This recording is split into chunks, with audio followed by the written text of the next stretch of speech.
Hi, everybody, and welcome to another episode of the Smashing Skull Session. This week, I'm joined by, for me, one of the UK's heaviest and most important upcoming bands, lads. They go by the name of Mountainscape. Today, I'm delighted to be welcomed by Dan and James. Dan, James, lads, thanks for coming on the show. That's our pleasure. Absolutely. Yeah. Thank you for having us. It's great to have you on. I suppose I just spoke off air there to you already, and I'm a huge fan of this album. It's something. It's refreshing. It's heavy. It's got everything that anyone who's into post metal, bit of black metal, doom metal, sludge. It's all there. Would I be right in saying that, lads? It's got it all. Definitely. It's got a bit of everything that we love, essentially, which is quite the wide spectrum. Post rock, just and a bit of post rock, post rock, post metal. That's it. Yeah. James is big into his post rock, so he had to get that ducked in there. But yes, exactly. It's got a bit of everything. I'm a post rock fan myself, so look, we've a lot in common there. Yeah, and you can see the influences of many bands. I suppose that can't be helped. But again, we get to all that afterwards. So lads, how are you feeling with the release coming up? I mean, we're talking a week away. Yeah, really excited because it's been a while in coming because we've kind of finished at the back end of last year in terms of the writing. So Dan had finished writing it all, and then we were just condensing it into what we're actually going to put on the album. And then it's been trying to work on, because Dan writes all the guitar parts, and then me and Ethan will then go through and try and add to the bass and the drums. Yeah. And then getting all of that stuff recorded and then getting the guitars and everything recorded just takes longer than you think. But we'd always planned for it to be released around this time. So it's we'd kind of set this date in mind quite a while ago, roughly October, just to give ourselves a deadline so it didn't spiral out. We were completely done with acceptance. Let's start writing for the next album and just have a goal in mind. And it worked well, actually, to push to kind of it did, actually, because I mean the seasons are changing, lads. It's music made for fucking winter, it's coming at a good time, it really is. How long are you sitting on the album, if you know what I mean? How long has it been done? I mean, not an insane amount of time. So we actually only finished mixing and mastering it at the end of August. Okay. So literally, we set in mind, and we talked to Dan from Trepanation, who he released with for the previous album. We're doing it with this one again. We were like, let's aim for October. Yeah. And he was like, we can fudge it more if you need more time. But as we were mixing and mastering ourselves, we were like, right, bam, let's just try and we got all the recording done by probably the end of May. Okay. And it took 2 months, or was it end of June? Yeah, so we had all of the songs were basically written by the end of last year, and then so that was when I was then listening through, and I think I added quite a few little drum bits in the early winter or late winter and start of spring this year. So we had a deadline of the album's got to be released October, so we'll try and stick to that. So we'll get the drums done the bank holiday weekend at the end of April, start of May. So that was that's when we recorded that, wasn't it? Yeah. So it's we'll record the drums then. So then that gave me, because the songs were basically done the end of 2021, but you can always refine the drums in that period to just, from my perspective, make the drums more interesting. Yeah, all the structures were set in place, but then you actually grew the drum parts quite a lot. Even in the weeks leading up to recording, you're like, wow, everything here. I like the drums because Dan will always, he writes all of the guitar parts and then he fleshes out the bass and the drums. But then I'll program drums when I'm writing, kind of thing. Okay. Give it to him and be like, this is what I would do, but do what you want. Put your own stamp on it. Exactly. Acceptance, I feel like I didn't, when I listen back to it, it's I like Acceptance, but I didn't have the time to add my own stamp to it. Whereas for this, I gave myself those sort of 3-4 months at the start of the year, so January to April, to add my own stamp to it. And then we already had the studio time booked to the end of April to then record them. Yeah. So it's really good always to have a deadline, but then to have some time to add to it. Whereas if we could have recorded drums, for example, in December, I knew all the songs, but I would have been going ahead with all the programmed drums. Yeah. Then as a drummer, you always wanted to add your own kind of stamp to it. Exactly. I really enjoyed having those few months to go into the practice studio and work on stuff. I mean, even the bigger picture there, there was no time where you were sort of sitting going, fuck, is this going to happen? You know, it sounds very streamlined. You know, you have it. It's nice. Yeah, absolutely.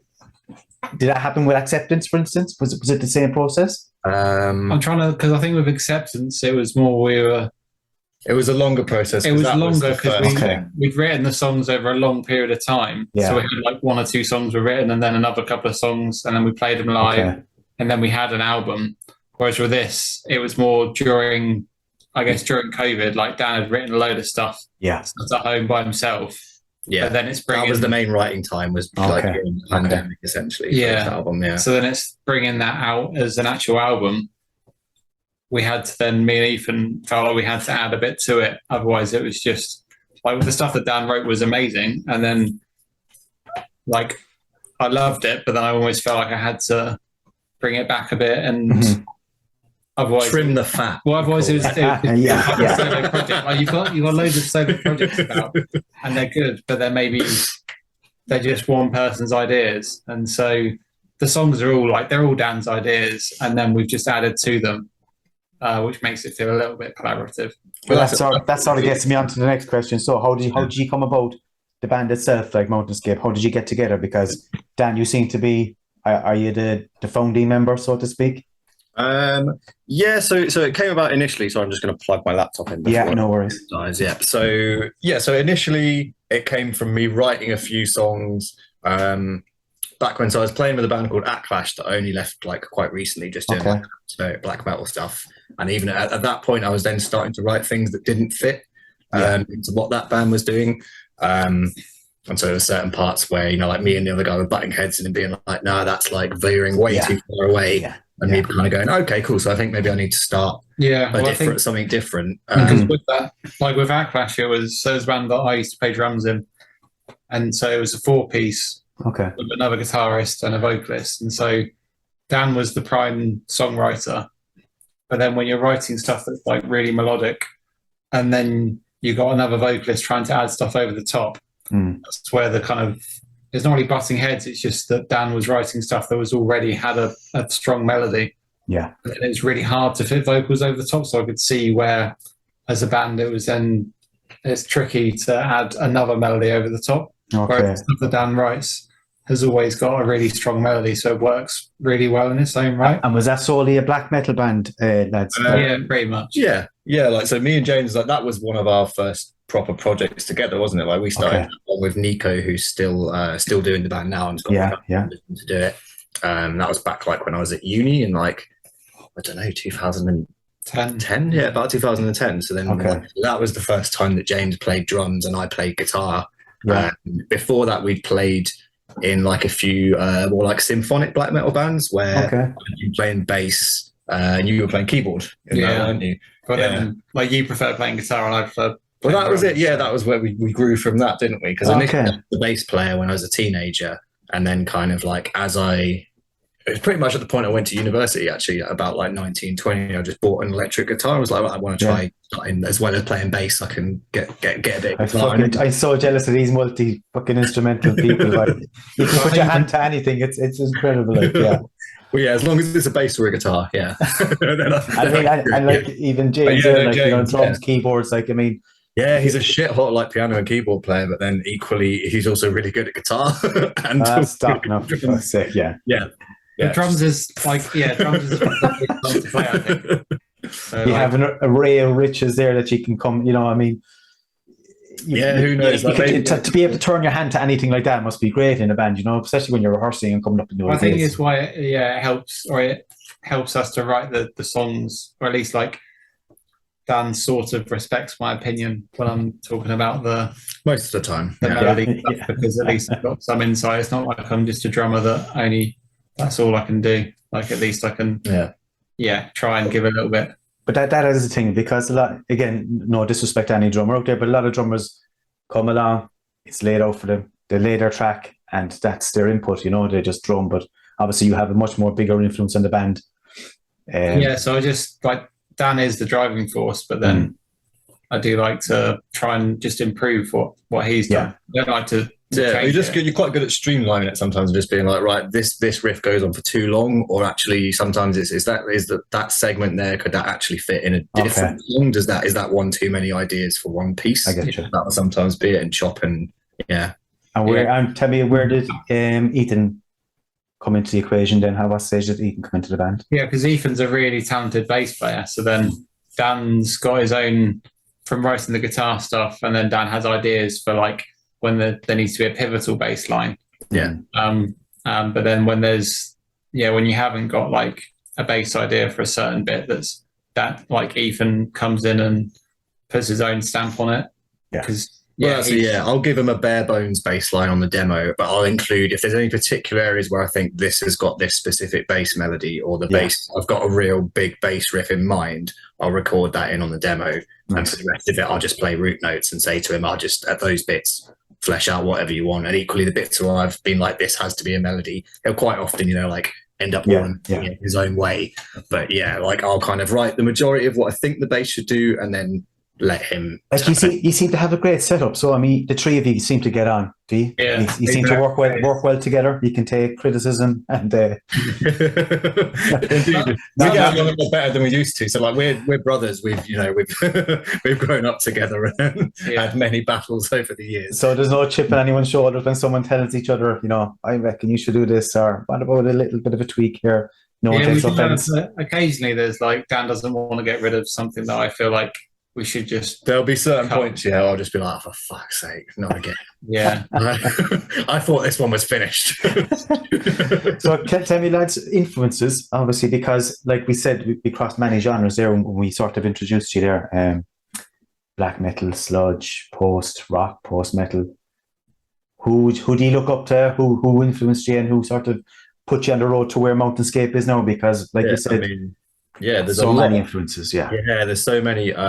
The biggest one's got to be Russian Circles. So the reason we decided to keep the band as a 3-piece and like utilize live looping was because of going to see those guys live and being like, this sounds insane, but it's a 3-piece. Yeah, it's massive, and just watching them and looking at what they were doing, really, and being like, we want to play in a band that kind of like takes... You've actually just scratched one of my questions there, because I was going to give a comparison to Russian Circles and how the two absolutely have this heavy sound, like, and just 3 people playing together. It's fucking unreal, like. It really is. But sorry, going back to it, who the influences? So Russian Circles, I mean that was a big one. They were the big ones. And, there's a bunch of other stuff that will bleed its way. Like I listen to a lot of ambient music. Okay. Like I really like hammock and slow metal and a lot of quite like chill stuff, and even some like dark ambient as well. So that tends to bleed into the influences, and that's where I think quite a lot of the atmosphere comes from. Like a lot of like film soundtracks and video game soundtracks as well. Oh, very good, Myself like sitting down and listening to for example, like very recently I went to go and see. As uncult as it is, I went to go and see the Harry Potter movies. Well, not all of them, but I went to go see one of them. We're going to edit that anyway. But that was. But look, you can source inspiration from any form. Yeah, film music is a big film. It doesn't make a difference, like, does it? Yeah, and again, like yourself, James, where do you go looking for inspiration, and what influenced you? From like playing live with the band since we've been able to play live again, like this year after COVID. So there's it's been quite eye-opening playing with a couple of bands like Tacoma and a band called Solars, where the drummers are just really good. And I'm like, how it did push you to get better, didn't it? Playing with bands that their drummers are insanely good. Yeah, then made me look at them and be like, I need to up my game a little bit here. Exactly, and that's a good thing, isn't it? It's that was really good, because without that, I think I would have just gone with what Dan's written and been like, this sounds pretty good. I'll just see, and that's such an easy thing to do, like, isn't it? To fall into that trap of just saying, fuck it, I'll lay that track for you, no bother.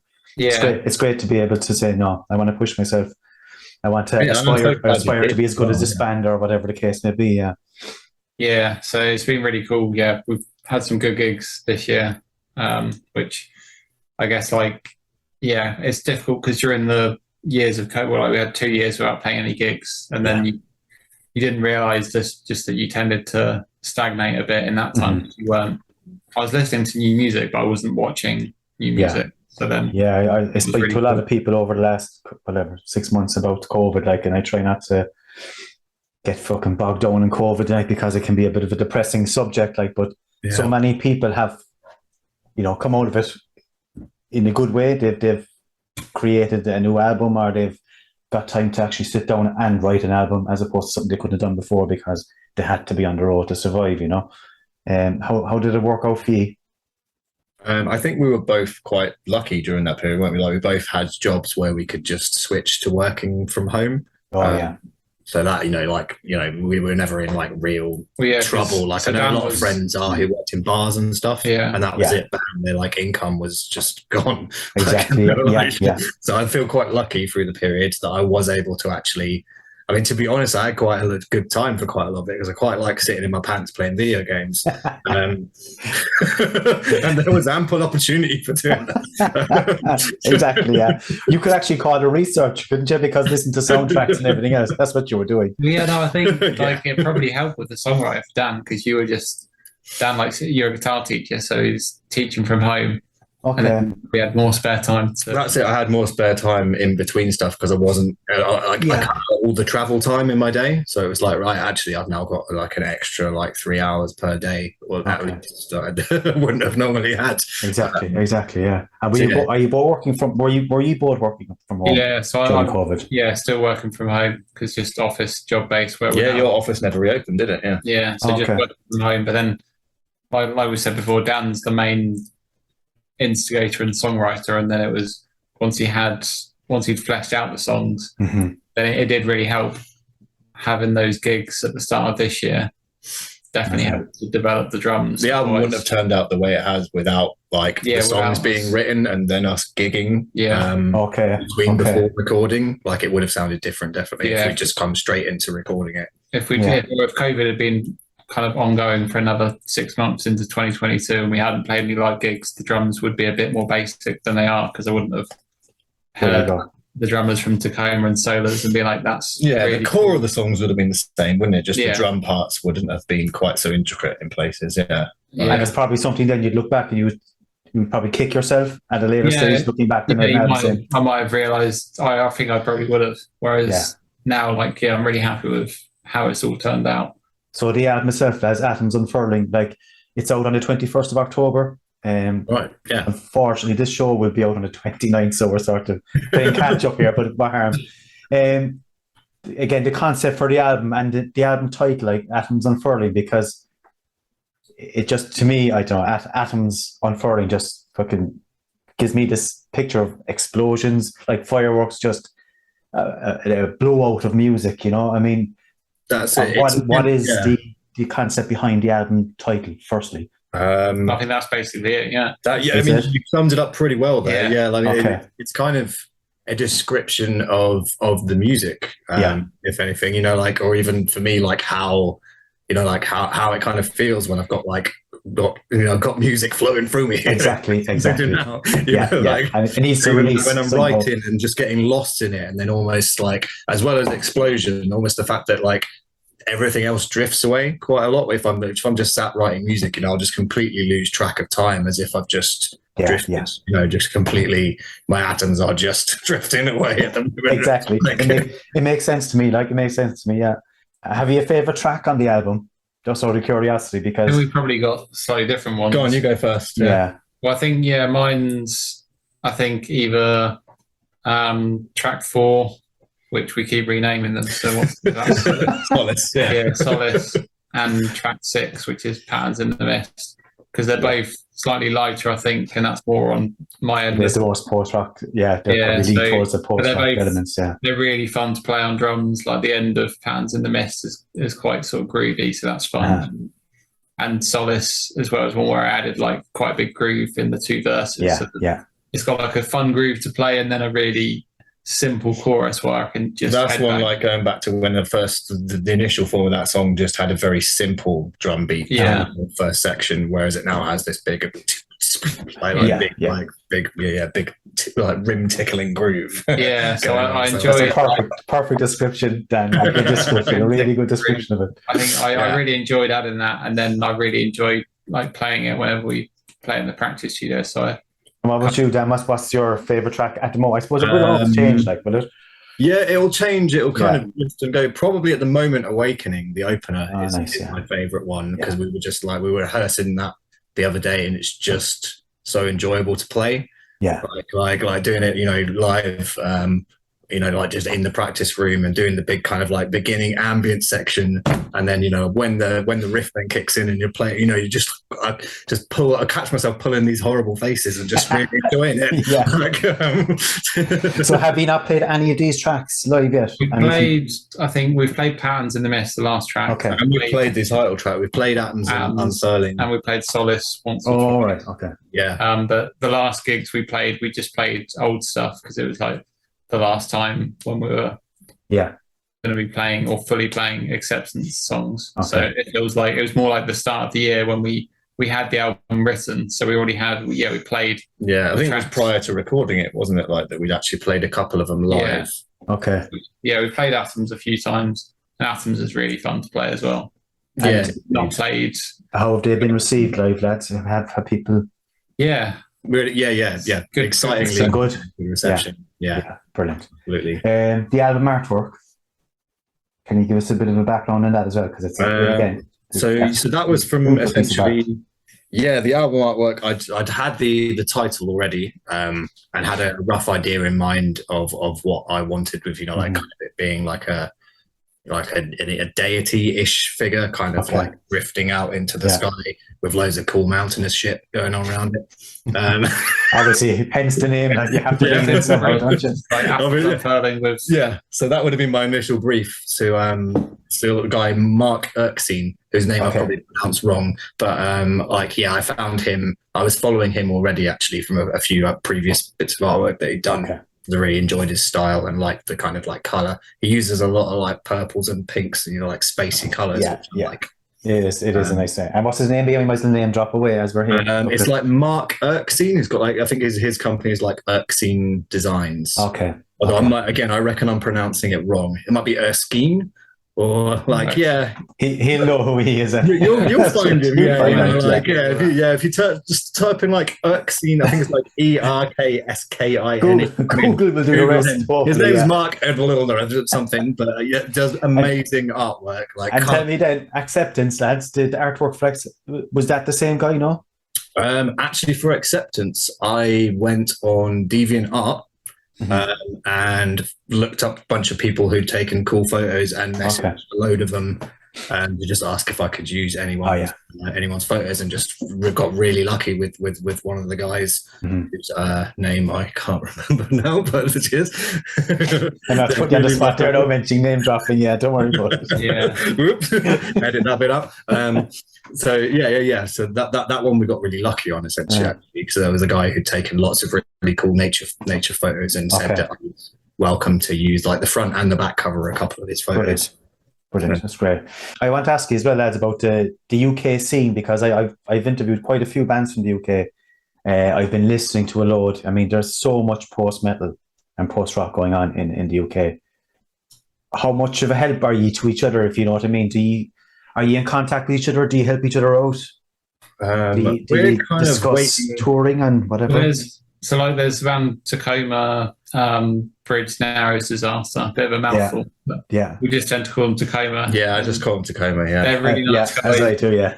That's Drew, isn't it? Drew is... that's Drew, one of the men there, yeah. Nice. Yeah, Drew and Tom and Ben, yeah. They've been a really good help this year, because we've played some gigs with them, and then also they helped to basically film the video that we did for Atoms Unfurling. Yeah, I saw that. Did Drew do the camera work? Yeah, was that what it was? Drew and Tom kind of took turns, like shooting camera things. And I think we used bits of what they filmed. So like without them, it just would have been a static camera. In the past filming us, which is like if you look up our previous videos, it's fine, but it's not great. And it looks so much better. So, but they're probably the one that we're most friendly with in the UK scene. it's reaching towards the point that we'll actually start messaging. There's certain ones where I've messaged previously, but there's not really anyone else that we're particularly in contact with in the UK post-metal scene, which will be something that we'll be potentially looking to change. We did play with the Cold Bones guys actually in London. Great bunch of lads actually. That was a really, really cool gig. Guy's got a sterling mullet at the moment that he's rocking, hasn't he? Yeah, has he? What? Yeah. And he's not ashamed to show it off either. Not ashamed to, yeah. It takes a lot of courage to go mullet. It does. Like, that's why I was curious about. The fact that you mentioned Drew did the camera work as well, like, and that's why I was wondering about bands helping each other out, because it's such a small network and a small community like that we're involved in, and is everybody there to help each other out? That's why I was curious to know, because the UK, big country, big place, big space.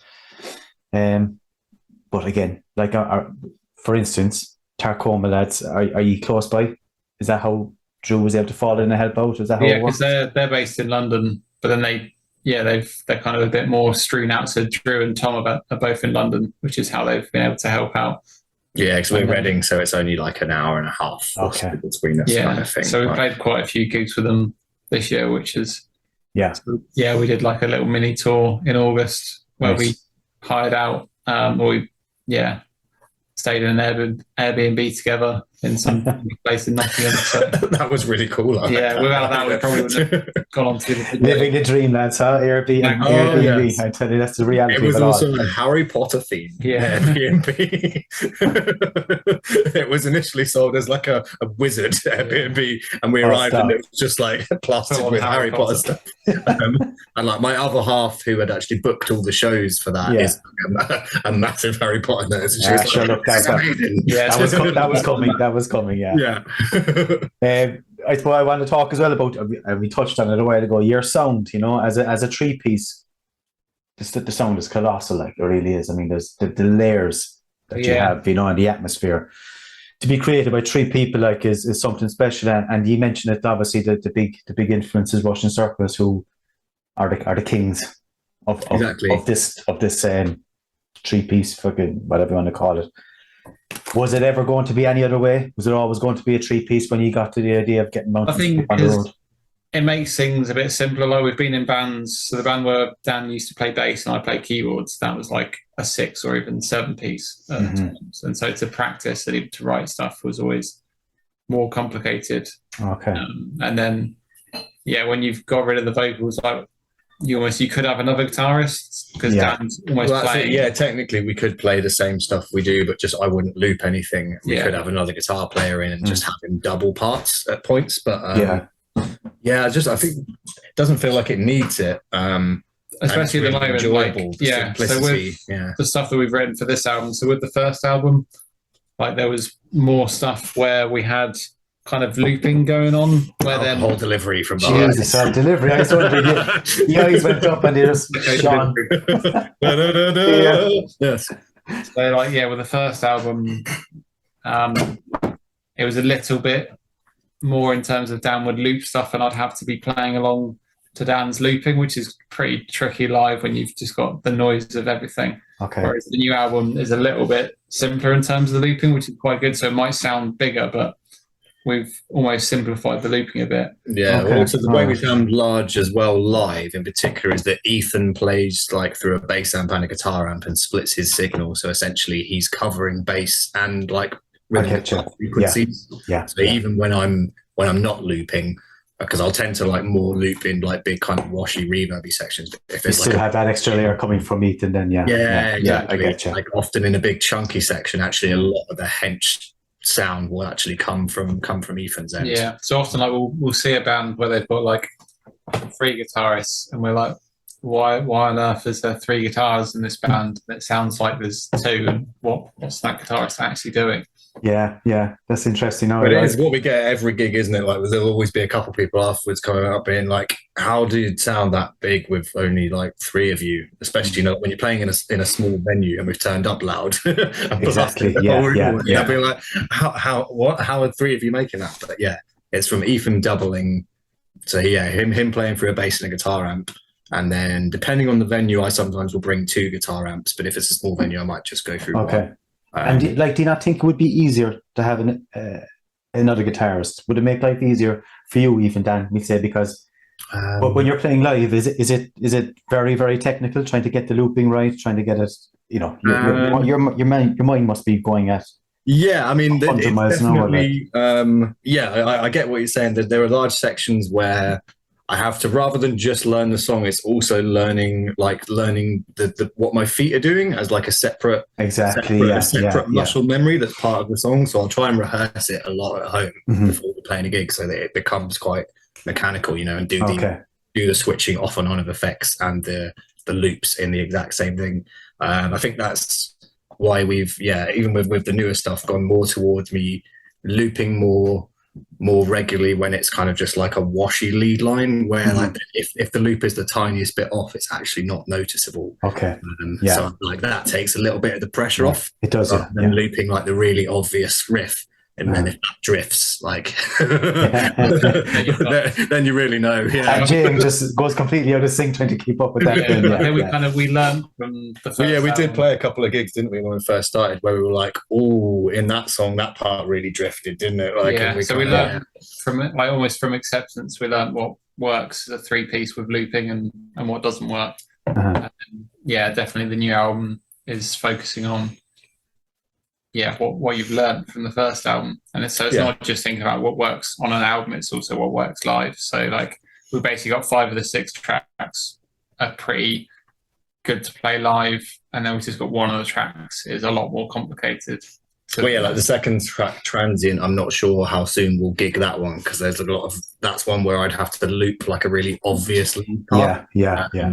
Whereas it's a lot easier to play the other tracks where I haven't got like like I said, that's something you always have to look at, isn't it? You have to look at the live environment when you're recording, because there's no point creating something amazing in the studio and not being able to replicate it. Exactly. I think that's the only one off this album where it's like I could do that live, but it would be stressful. Maybe an acoustic version or something, Dan. So look, I'm going to give everybody an opportunity to have a listen. Anyone that hasn't heard anything from Mountainscape yet. This is the title track from their forthcoming album, which is out on the 21st of October. I think I'm right with that, lads. Am I that date? That's correct. This is Atoms Unfurling. Have a listen. It's fucking huge.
So there you go, guys. That is Atoms Unfurling, the title track from the forthcoming album, and what a monster of a track, lads! I don't know what else to say. I've been singing his praises since I first heard it a few weeks back, and nothing has changed.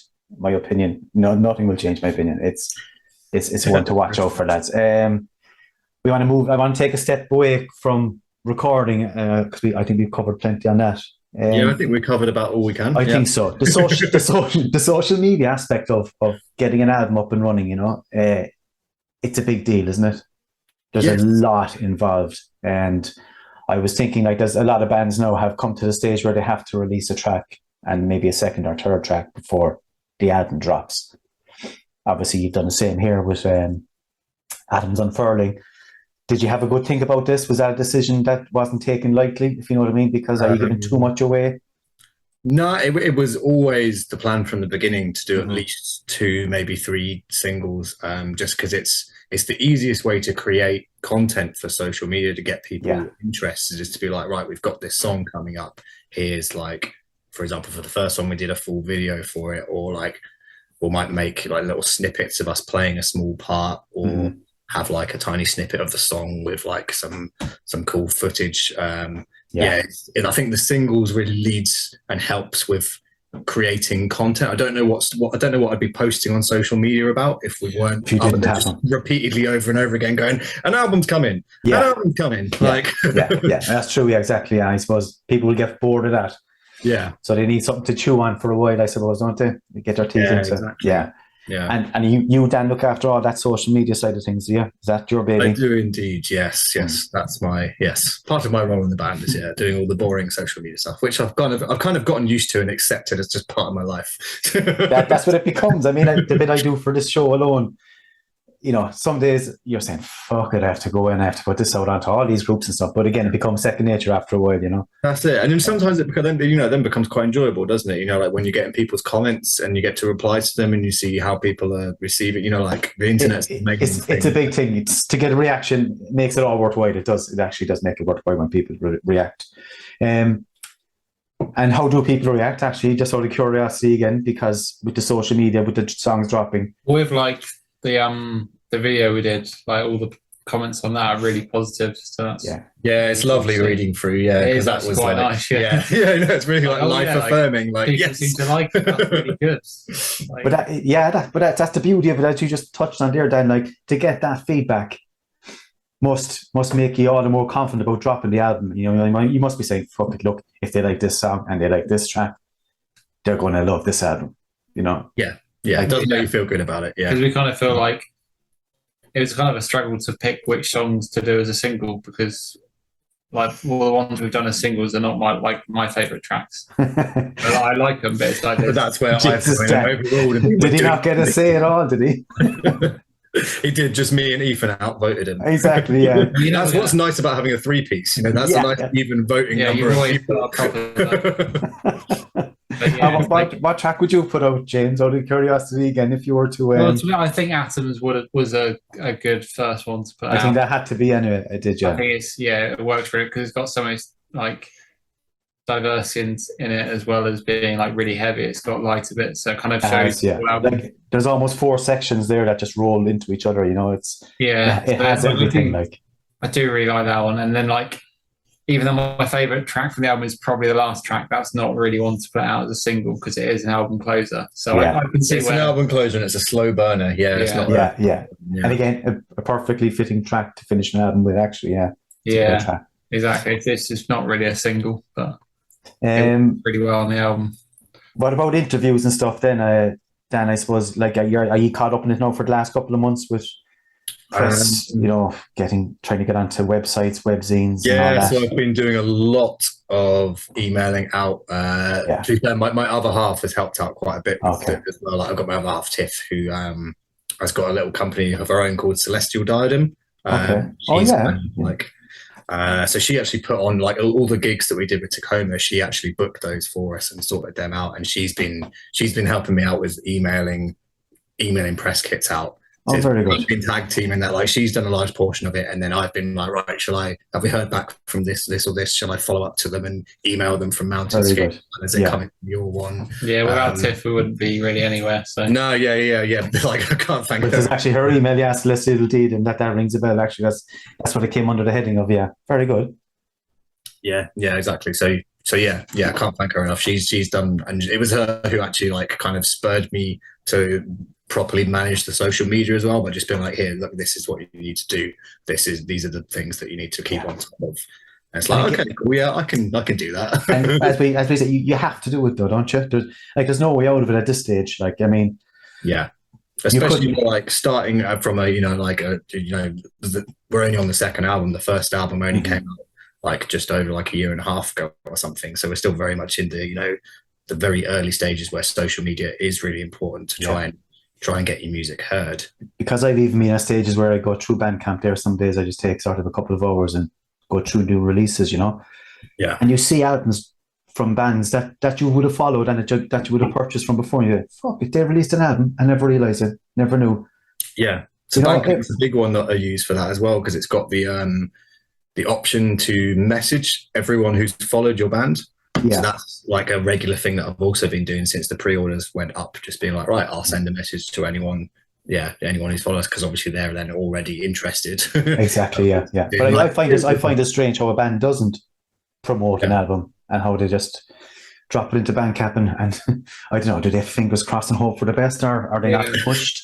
I don't know. It's strange. Close your eyes, hold your nose. Exactly, yeah. Hopefully no one will say anything bad about this album. So looking forward, lads, would you like to try something new or anything different with your next album number 3? Has it even been thought of?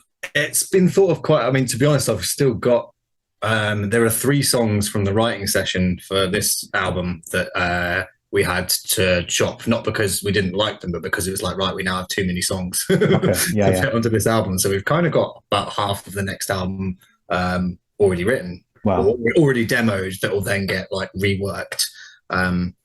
So it's something that I think once the next couple of months of like promoting this one and getting this one gigged and sorting out, that I'll delve properly back in to get in the new album. There'll be no real set direction for it. I'm just gonna see what I want to write. That's what it's always going to be with Mountainscape. It's just at that moment in time, what do I want to sit and write? I know I was jumping ahead, obviously asking you about the third album here, and you haven't even. This isn't even released yet. Like, you get to promote this album, but like you mentioned, it is very much in there. Yeah, it is. Yeah, I suppose you have to think ahead a bit, like at some stage. But you have, like you said, there's 3 or 4 tracks that didn't make this album. Yeah. How big a deal is getting the album length time wise right? I think because Acceptance was maybe a bit long. That was a hindsight thing. Yeah, I think when listening back to Acceptance, not that we don't like any of the songs, but it is, it's like an hour and 10 minutes. It's a long time to invest in an album as a listener. So I think we were intentionally to make one a bit shorter. Fitting it onto a vinyl we hadn't really considered. So there you go. Yeah, that was a very key one. Yeah, the new album, we just we cut it down so that it's vinyl length, and it's probably the 6. Well, because the songs we cut, they're because we wanted to have a bit of variation on the album. So there's a mixture between really heavy tracks and then lighter stuff, and so then we've still got the mix of stuff that we've cut. One of the ones we cut was a real light one. One was a really crushingly heavy one. Yeah. So we've got them saved for the next one. But I think it was actually that. It was trying to get the album. We wanted it to be no longer than 48 minutes because that allows it to easily fit onto one. Okay. Essentially. Yeah, that's interesting. I'm interested in that now. Yeah, vinyl is a big thing, obviously, at the moment. Like it's a big part of your sales and big part of generating money, no doubt. Yeah. So you have to take it into context. That's it. Yeah. And actually, but the pre-orders are up for the album at the moment, minus vinyl. But I'm sure he won't mind me saying, I literally spoke to Dan from Trepanation like yesterday and confirmed that he's going to he's putting in the orders now to run the vinyl for it. We did it like the length it is, because we could have added another track in. Well, that was it. Yeah, at that moment of cutting it down, it was like, do we cut up this extra one? Was it an easy decision to make? No, it was so hard. Between the 3 of you to have to pick a track to leave out must be tough. Yeah. Especially when you say there's 3 tracks and they're all still very strong. Yeah. Yeah, it was quite. Yeah, it's a tricky decision to work out what should go on. And while we're on that subject, I suppose deciding on the running time or the running position of tracks, was that an easy thing to do? Do you find it easy? Once we'd settled on what the tracks were, because they kind of flow quite well. Like you've got Atoms in the middle of the album because it's got all the variation, and then Awakening starts it because that was an obvious opener. Opener because it has a little light start, and then all of a sudden it hits, and so that's an opener. And then the same with Patterns as the closer because it's quite. When that was written, it was ambient. An obvious closer. It works as an album closer, and then the other ones just sort of fit around it quite nicely. Yeah, so we kind of like track 1, 3, and 6, like beginning, middle, and end in mind, and then it was just deciding which way around the other ones would go. So, yeah. Right. I want to ask as well, that's about how the recipe for creating a track. I suppose you bring in things like the heaviness of a song, the melody, the tempo changes that you have in the likes of Atoms Unfurling there. Do you think? Do you write a track thinking they all have to be in a track? Or is it just how it generates itself as it goes? It's how do you write it basically? Yeah, is the question then. Yeah, no, it's always how it flows. When I'm initially demoing, like I won't have it in my mind that I'm going to write a song that goes clean, distorted, tempo change. Yeah. And I'll just initially normally start with like a melody idea or or a riff, or just one simple part, and then I'll just let it kind of grow. I do quite a lot of the writing just in my brain. I'll just let it kind of simmer. Okay. Or I even put it onto a guitar. I'll just let the idea bounce around and go, oh, is that going to work best in this way or in that way? Yeah. So a lot of the writing will be done, just fizzling around in my brain, and then I'll get it out and then bash it out on a guitar and be like, right, yes, that works. Or no, actually, that doesn't work. Let's try doing something than actually what I'd thought. Okay. We did have I think in Acceptance there was a couple of the tracks where they initially started out as one track and then they ended up being 2 separate tracks. All right. So.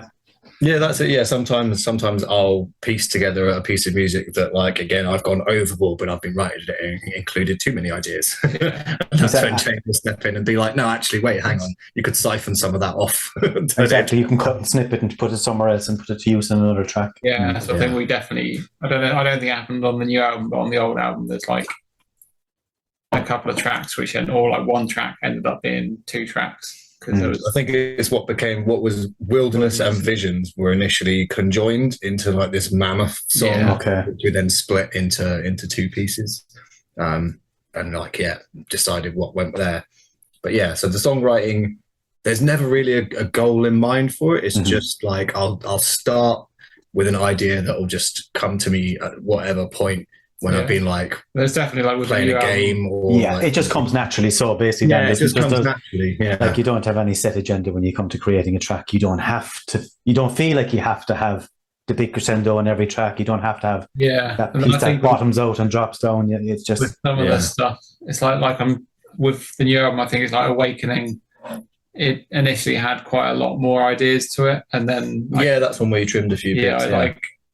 The ideas or what ended up being the end track is the stuff that I felt needed repeating because it was really good, whereas Dan had just had it going once and then had a different idea that wasn't quite as strong. So it's how can we bring back the ideas that are really strong and that I want to me as a listener that I want to hear again. So then that's how the tracks kind of evolve from what Dan writes. And that's a very interesting point actually, because that's another thing I love about this album, and from a lot of good post-metal bands that are out there, when they get into their groove, when you find this section, this loop, this lick that just clicks. I hate when bands finish it too soon. When you're just getting into the groove, you're enjoying it, and next when they drop off and I was really getting into that. You let the songs breathe, which I love. You give them time to develop, that's what we sort of try to do. Because I like the stuff that Dan writes, and so it's trying to, for me, almost when there's stuff that I really like, I'm we should just do another 2 repeats of that and build on it, or we should bring it back later in the song because that's it. And that's often what you'll do. Is if we try having it repeat for longer at that moment and then go, actually, no, that feels too long. It's no, actually, then that means that we probably want to bring that idea back later in the piece, whether it's in the exact same way or not. Sometimes it will come back in a slightly altered form. I get you. Yeah. Very good, lads. A bit of talk about tour dates. obviously, we might as well start promoting it here, seeing as release date is nearly upon us. Have you a schedule set up? Have you? We tried, or I haven't tried, but Dan and Tiff have put a line, and it's tricky sometimes. We had a bunch of dates fall through actually, so we had a bunch of stuff booked, and just due to like venue issues or like other bands having to pull out, that ended up like we had a good few dates for album launch sorted, all of which have fallen through. So we're looking at the moment at just booking out a rehearsal room and doing a live stream of a bunch of songs on nice. I think on like October the 23rd. I've been chatting to the dude from Where Post Rock Dwells, who obviously like premiered our video. Yeah, Ronnie's an absolute gent. Yeah, exactly. Yeah. He's awesome, isn't he? He's got a huge YouTube channel, so he was essentially saying like potentially he'd just give us control of his channel for it and let us live. Fantastic. Yeah, it's a great outlet like that. Where Post Rock Dwells has done so much for so many bands. I mean, he's got a YouTube page there. Like you could spend fucking, I don't know, eternity listen to it's music. Like Pandora's box, isn't it? Like when unbelievable. It really is. YouTube, that's like, oh, how far into the black hole are we going today? Do I have to go back to work at some stage? Anyway, yeah. So that's the idea there. So yeah, so we're going to do that live stream. We've got a Manchester date booked for December that didn't fall through yet. So the plan is for that to still go ahead. And we're definitely playing London, like my other half with Celestial Dynams, organising an all-dayer, which is going to be at the 229 in London, which is just purely going to be a post-metal thing. So that's like soon to be announced. That'll be in January. And then I think we've got stuff like in the pipeline for February and March. It's at that point where a lot of the shows that we've done, nearly all of them have been stuff that she's put on for us, and we've kind of like sorted out ourselves. So it's at that point now where some of our own stuff we've started to do has fallen through, that I'm now starting to just shoot out again. On the internet thing, I'm just starting to shoot out emails to as many promoters as I can find. And what about festivals, Dan, for next year? Like, I mean, how do you go about that? Do you contact again, drop emails to every festival that's within the UK and abroad? It's very much email everyone you can. Tiff has already emailed and been in touch with a few of them. I think she's touched base with Arctangent, and we're not got anything confirmed, but like hopefully we'll end up. That would be class. You well deserve that, and you well deserve Arctangent. Yeah, I think that would be perfect for us. I had a really good time this shoot, like going to the last Arctangent. Actually, as I was wandering around, I spotted a bunch of people and photographed them. Anyone who's wearing our merch. Brilliant. if you go on our Facebook or Instagram, you see loads of videos of me looking really happy and really drunk. But it must be a great feeling. That must be a great feeling, isn't it, Dan? To see your own stuff. Yeah, it was amazing. It must be wandering around a big festival like that. It just goes to show the impact your music has. Like, So it's something that we want more of, basically. So festivals are a big deal, like, aren't they? You do need to get involved in festivals. Yeah, it's a good way of getting the name of the band around. That's it. Yeah, I feel we're at a point where we're still very much. We just need more people to hear us. It's like I think I've got loads of faith in the new album. I think it sounds wicked. It's just trying to get it out and get people to hear it, and trying to get the promoters. A lot of the time, you send an email out to 10 promoters and you don't actually receive any email back. Yeah, it can be heartbreaking stuff, I would imagine. Not even no thanks would be better than nothing at all, wouldn't it? To just to hear something back, like to know that they fucking read it. Yeah. It's like, did I just go to spam? Am I on auto delete for some reason? Yeah, I know what you mean. Lads, I suppose before I leave you go, I have 3 session questions that I ask all my guests. It's just a bit of fun. And I gave you the questions, so I'm expecting incredible answers, lads. Incredible answers. Right, the first one: if you could do a cover version of any song, lads, as a band or individually, whatever way you want to do it, have you a track in mind? Well, we did a cover of a track from not a track. We did like a Zelda cover before. We were both big Zelda nerds. Yeah, 10 years ago. We did a black metal cover of just random Zelda shit. We could probably do that again and do it better. Yeah, I think that'll be it. Yeah, if we do a cover, it will be like a kind of Zelda medley, but done as like post metal, going between ambient and crushing riffs. Is that original version around somewhere, James? You can find it online. Yeah. Is it online? Maybe SoundCloud. Yeah, it was on SoundCloud. I think the band name was Sacred Realm. Yeah. And yeah, it's like a kind of like there's a mixture of black metal and death metal, but Zelda music. Oh, that's interesting.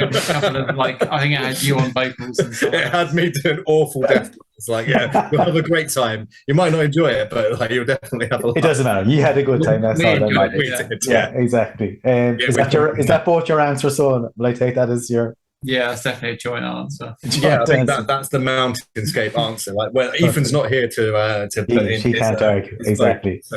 Second one. So, if you could play on stage with any band that's from the past or present, stadium rock, intimate gig, it doesn't matter. Who would you have loved or would love to be on stage with?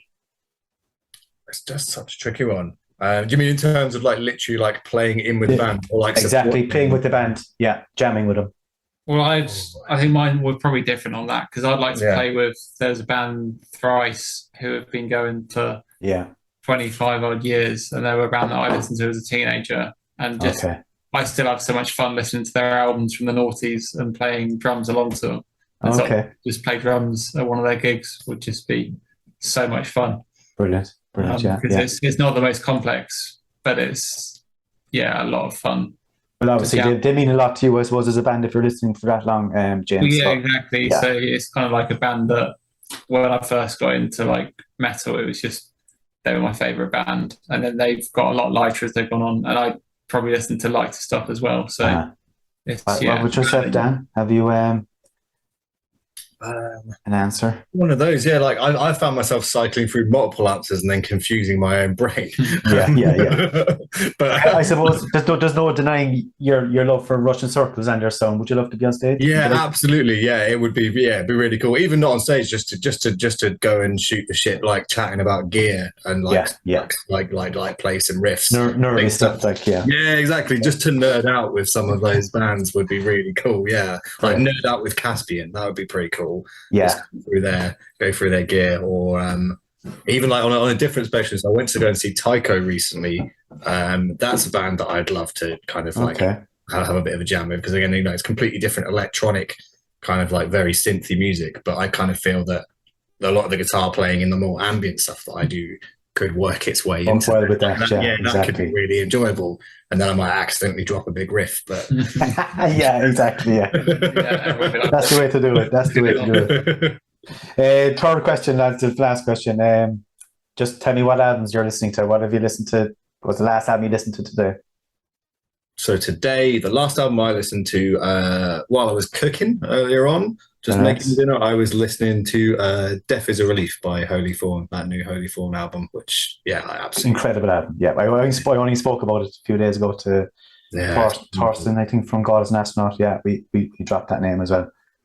Yeah, that album. Yeah. James? I think, like, there's a band Tides of Man who I think we played with, like, in 2019. And great band as well, yeah. Yeah, I really liked some of their tracks, but I hadn't probably properly delved into the albums, so I've just been actually delving into the albums. So there's like Young and Courageous, which is, I think they're that's right, which is really good. And just been listening to that while I work, because I listen to a lot of... That is great post-rock. That is of the highest level, really, isn't it? Yeah, I really enjoyed that. So it'd be really cool to play with them. I don't know how we managed to play with them, to be honest, but... You never say never, like Jesus. Never say never. It happened once by accident, so it'll happen again on purpose. Hopefully. Absolutely. Guys, Dan, James, come here. I want to thank you so much for coming on the show. It was great to get an insight to the album, to the band, everything about you. I repeat myself for the third time. I think this album is one of the best albums I've heard for quite a long time, actually, within post-metal realms. I know it's bigger than that, but just to give it some kind of tag. You got to tag it with something. You have to tag it with something, I suppose. Yeah, I can't keep saying doom, sludge, death, black. It's definitely the post-metal. Yeah, that's why we went with post-metal. Even initially, James was like, "Can we just call it post-rock?" I was like, "It's too many crushing bits." Yeah, no, it's post-metal. Too heavy for post-rock. I thought as we call it post-metal. But again, it's one of the best albums. It's definitely the best albums of the year. One of the best albums of the year. Atoms Unfurling for me will be in my top 5 tracks of the year. I have no doubt about that. So lads, I can only just wish you all the best of luck with this album. Thank you. Anything that comes your way will be deserved because it is a fucking monster. This album is a monster. That's it. Thanks, guys, for coming on. James, Dan, you're legends. Thank you so much. Yeah, thank you for having us. Yeah. Not at all. Anytime. I'm sure we'll get back on album number 3. I'll have you back on again. Please God. I'll go right. Yeah. Talk it down. Guys, there you go. That's Mountainscape. October 21st. Be there on Bandcamp and buy that fucking album. And Jesus, you will not be disappointed. That's all I'd say. Thanks to Richie from the Metal Cell Podcast, who edits and produces the show. And I will catch up with you again in 2 weeks' time, guys. Take care, everybody.